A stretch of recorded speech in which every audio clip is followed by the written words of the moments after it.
India देख रहे हैं आप, आपके साथ मैं हूं चारुल शर्मा। सीधा रुख करते हैं लखनऊ का, जहां पर पीएसी के स्थापना दिवस में शामिल होने के लिए मुख्यमंत्री योगी आदित्यनाथ पहुंचे हैं तथा विभिन्न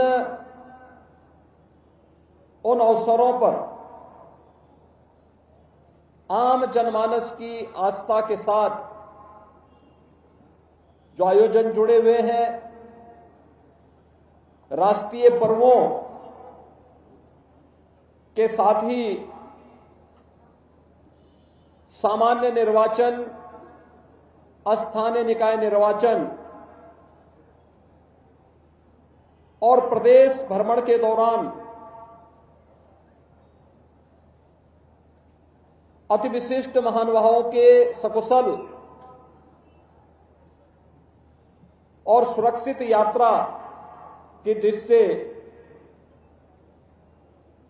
किया गया योगदान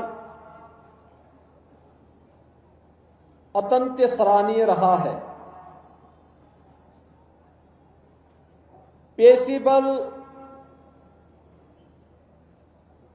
अपने शौर्य और पराक्रम के लिए जाना जाता है। न केवल उत्तर प्रदेश के अंदर बल्कि देश के विभिन्न राज्यों में आंतरिक सुरक्षा की उन विभिन्न चुनौतियों का सामना करने के लिए सदैव तत्पर होकर के कार्य किया है।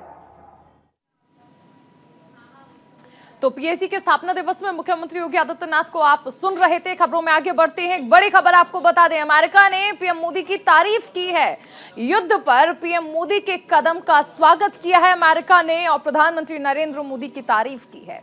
पीएम मोदी ने पुतिन से दरअसल फोन पर बातचीत की थी और इस बात पर अमेरिका ने तारीफ की है प्रधानमंत्री नरेंद्र मोदी की, क्योंकि प्रधानमंत्री लगातार इस बात का जिक्र करते आए हैं कि युद्ध कोई हल नहीं है, बल्कि आपसी बातचीत से इस मसले को सुलझाया जा सकता है, कूटनीतिक तरीका अपनाया जा सकता है। सामरिक तौर पर भी अगर हम देखें तो कई तरीके हैं जिसकी वजह से इस युद्ध को रोका जा सकता है। युद्ध किसी भी चीज का हल नहीं है, ये प्रधानमंत्री नरेंद्र मोदी लगातार कहते रहे हैं और इस बात का अंतर्राष्ट्रीय स्तर पर कई बार स्वागत किया गया है। फिलहाल अमेरिका ने देखिए प्रधानमंत्री नरेंद्र मोदी की तारीफ की है। प्रधानमंत्री नरेंद्र मोदी ने कल ही रूसी राष्ट्रपति व्लादिमीर पुतिन से बातचीत की थी, फोन पर ही बातचीत हुई थी और इस बात की जानकारी दी गई थी। अब इस कदम का अमेरिका ने स्वागत किया है और इस पर प्रधानमंत्री नरेंद्र मोदी की तारीफ की है।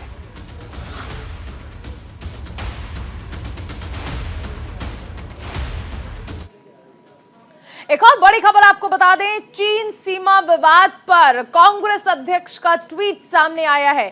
चीन डोकलाम में जामफेरी रिज तक निर्माण कर रहा है, ये कहा है कांग्रेस अध्यक्ष की ओर से। ये कहा गया है ट्वीट के जरिए।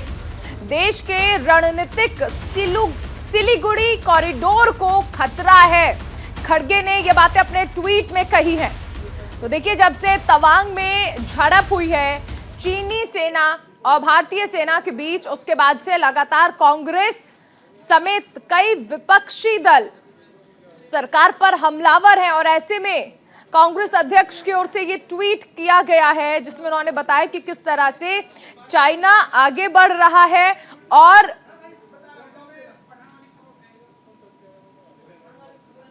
एक रोपवे का निर्माण कर रहा है। चीन डोकलाम में जामफेरी रिज तक निर्माण कर रहा है, ये कहा गया है और ये दावा किया गया है। सवाल ये भी किया गया है कि चाइना पर चर्चा कब की जाएगी, ये सीधा प्रधानमंत्री को टैग किया गया है और पूछा गया है कि आखिर चाइना पर चर्चा कब की जाएगी। और बात करते हैं बिहार की, बड़ी खबर आ रही है। जहरीली शराब से मौत का आंकड़ा लगातार बढ़ता जा रहा है। जहरीली शराब से अब तक 73 लोगों की मौत हो चुकी है। शराब से मरने वालों को मुआवजा नहीं देगी सरकार। कल ही मुख्यमंत्री नीतीश कुमार की ओर से ये बातें विधानसभा में कही गई थी। सीएम नीतीश ने शराब से मौत पर पल्ला झाड़ लिया है।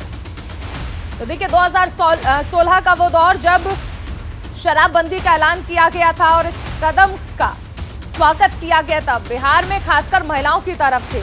लेकिन अब पल्ला झाड़ रहे हैं मुख्यमंत्री नीतीश कुमार और कह रहे हैं कि जहरीली शराब से जो मौत हुई है इसमें सरकार की कोई गलती नहीं है। वो अलग बात है कि देखिए शराबबंदी वाला राज्य है और वहां पर इस तरह जहरीली शराब बिक रही है। संजीव राय हमारे सहयोगी हमारे साथ जुड़ रहे हैं पटना से, ग्राउंड जीरो से लगातार रिपोर्ट्स भेज रहे हैं। संजीव, देखिए पल्ला झाड़ लिया है मुख्यमंत्री ने कि ठीक है जो भी शराब पिएगा वो मरेगा ही और इसमें सरकार कुछ नहीं करने वाली है, मुआवजा भी नहीं देने वाली है। लेकिन सबसे अहम चीज है कि क्या यहाँ पर मुख्यमंत्री इतने हताश हो चुके हैं, इतने असहाय हो चुके हैं कि वो ये कहना चाहते हैं कि अब जो पी रहा है वो पी सकता है, लेकिन प्रशासन पर और किसी भी व्यवस्था पर उनका कोई जोर नहीं चल पा रहा है? देखिए, विधानसभा के अंदर कल नीतीश कुमार ने जिस तरह से पूरी तरह से उसमें लग रहा था कि कितना वो इस पूरे मसले पर फ्रस्ट्रेशन में थे और वो लगातार ये कह रहे थे कि जो विपक्ष कह रहा है लगातार कि भाई शराबबंदी, तो ये एक कह सकते हैं कि पूरा मामला जो है कहीं ना कहीं ये अब विपक्ष इस पर हावी हो चुका है। और अब देखना ये होगा आने वाले समय में कि साफ रहा है कि ये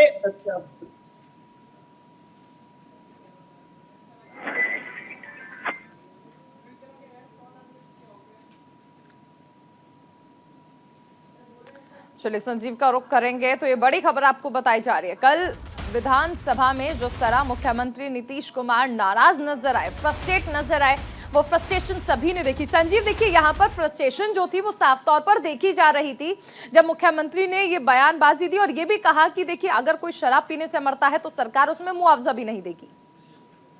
साफ कह दिया है कि वो मुआवजे की तो बात छोड़ दे और अगर तरह की बात करें इसको आगे पूरी तरह से आप जाकर कहेंगे कि अगर ये पियोगे तो मरोगे और इसका प्रचार भी कराएंगे। और मैं बता दूं आपको अब तक 73 मौत और अभी और आंकड़े बढ़ेंगे, क्योंकि कई लोग जो है शराब के मामले में जिस तरह से शराब पीते हो तो कहीं कहीं डरते हैं कि पुलिस उन्हें पकड़ेगी धकड़ेगी, तो कई लोग छुप कर जो इलाज कर रहा है। और देखिए पीएमसीएच एनएमसीएच में जो लोग हैं उनके कई के आंखों की रोशनी चली गई। और अब मैं आपको स्टिंग भी दिखाऊंगा। लेकिन नवादा से आपको मैंने भेजा एक खबर गई है जिसमें तस्वीर साफ बयां कर रही है कि शराबबंदी किस तरह से सख्ती से लागू है। और कई तस्वीरें अभी जाएगी जिसमें आपको हम दिखाएंगे कि खुलेआम शराब कैसे बिकता है। जिस शराब के लिए सरकार लगातार ये कह रही कि इसको रोकेंगे, आपको वो भी तस्वीरें हम दिखाएंगे कि किस तरह से खुले बाजार में और बैठकर शराब को पिलाया जा रहा है। तो ये जहर जो बांट रहे हैं लोग, साफ साफ ये लोगों का कहना है, जो लोग पी रहे वो भी कह रहे हैं कि जो जहर बांट रहे उसको रोका जाए, शराब माफियाओं को रोका जाए। तो सरकार के लिए एक बड़ी चुनौती अब ये है कि कैसे इसको रोका जाए। देखिए सारण के मामले में जो है, जो सारण के आईजी रेंज आईजी है या उत्पाद विभाग के लोग हैं या तमाम लोग हैं, अब जाकर छापेमारी लगातार हो रही है और कई लोग अब 130 से अधिक लोग गिरफ्त में आए, कई तस्कर पकड़े गए। अगर ये चीजें सरकार सख्ती से पूरे बिहार में कर देती, डीजीपी अगर सख्त होते, एडीजी सख्त होते, तो शायद ये तस्वीर नहीं दिखती। देखिए आपने बहुत सही कहा, 2016 के बाद कई ऐसी तस्वीरें आई और मुख्यमंत्री ये जरूर कह रहे हैं कि अन्य राज्यों में भी शराब पीकर मर रहे हैं, ठीक है, लेकिन ये ड्राई स्टेट है, पूर्ण शराबबंदी है ये। तो पूर्ण शराबबंदी में सरकार की जिम्मेवारी बनती है कि इसको रोका जाए। कि सरकार को इसकी जिम्मेदारी लेनी पड़ेगी। शराबबंदी वाले राज्यों में इस तरह धड़ल्ले से शराब बिकेंगी। तो बहुत शुक्रिया संजीव इस तमाम जानकारी के लिए। बड़ी खबर राजस्थान के जोधपुर से आ रही है, जहां पर गैंगवार में शामिल 2 आरोपियों को गिरफ्तार किया गया है। दोनों बदमाशों को सबक सिखाया गया है। पुलिस ने सिर मुंडवाकर परेड कराई है। बड़ी खबर आपको बता रहे हैं, बजरी माफियाओं के बीच दरअसल गैंगवार हुई थी। इसके बाद मास्टरमाइंड सागर बिश्नोई को पुलिस ने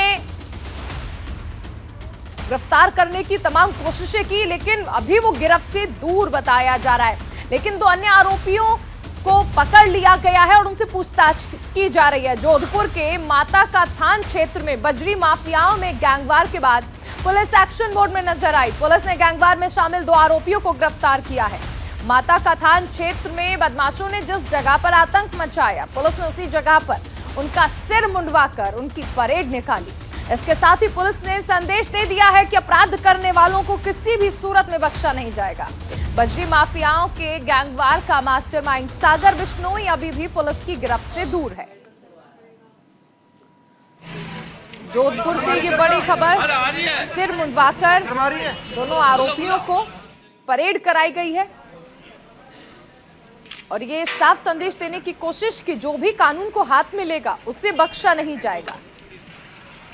दोनों आरोपी गैंगवार में शामिल बताए जा रहे हैं, लेकिन मुख्य सरगना अभी भी गिरफ्त से दूर है।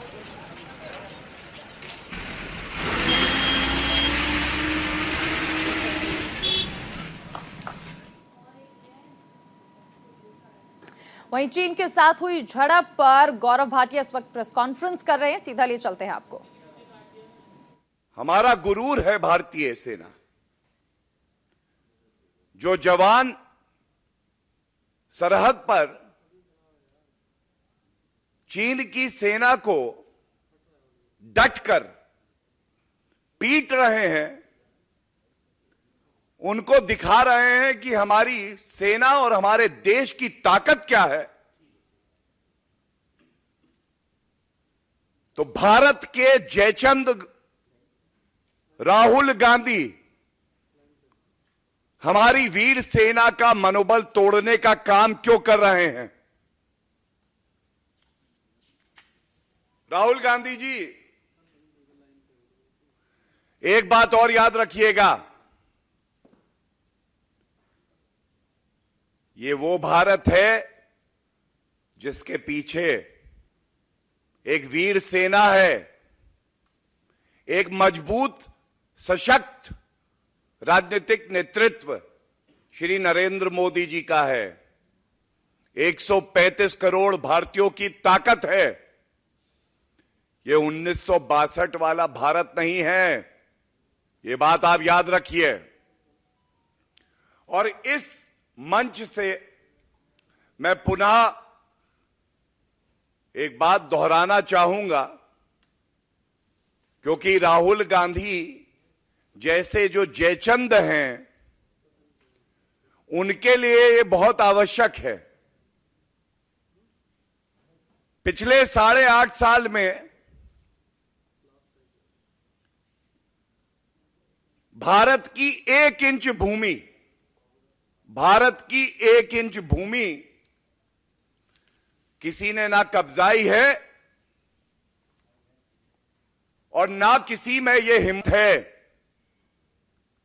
कि श्री नरेंद्र मोदी जी जैसा मजबूत नेतृत्व हमारे पास हो, विश्व की सबसे वीर सेना हमारे पास हो, कूटनीतिक तौर पर पूरे विश्व को हम दिशा दे रहे हो और भारत की 1 इंच भूमि कोई कब्जा ले, यह संभव नहीं है, असंभव है। ये कहने के बाद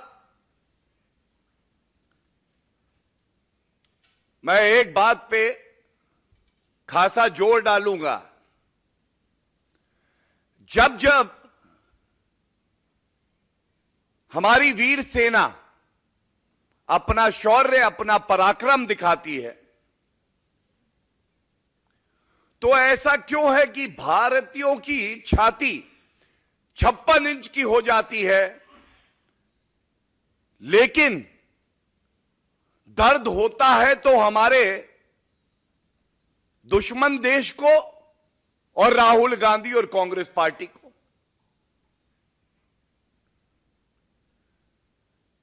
क्यों आपकी छाती 6 इंच की हो जाती है राहुल गांधी जी, जब देश के नागरिकों की छाती 56 इंच की हो जाती है? क्या यह पहली बार हुआ है? सर्जिकल स्ट्राइक्स हुई, करारा जवाब हमारी वीर सेना ने दिया। यही राहुल गांधी और कांग्रेस पार्टी बोली, कोई प्रमाण तो दो सेना, कैसे मान लें? बालाकोट एयर स्ट्राइक हुई, घुस के ठोका पाकिस्तान को। यही राहुल गांधी और कांग्रेस बोली, कोई आतंकवादी नहीं मरा है, पेड़ पे कौए बैठे थे वो मरे हैं। और आज फिर से पुनः जब देश की सेना ने स्पष्ट कर दिया, संख्या में चीनी सैनिक ज्यादा, लेकिन मनोबल हमारी सेना का ऊंचा। बताते हैं 300 के आसपास वो थे, संख्या हमारी कम हो सकती है। दौड़ाया वहां से, डर के भागे। ये ताकत है हमारी सेना की। और आप कहते हैं कि हमारे जवान पिट रहे हैं राहुल गांधी। भारत की जीत में आपको दर्द होता है, ऐसा क्यों है? और आपको यह बताना भी आवश्यक है किस तरह से बार बार यह कार्य किया जाता है, इसीलिए आवश्यकता पड़ी।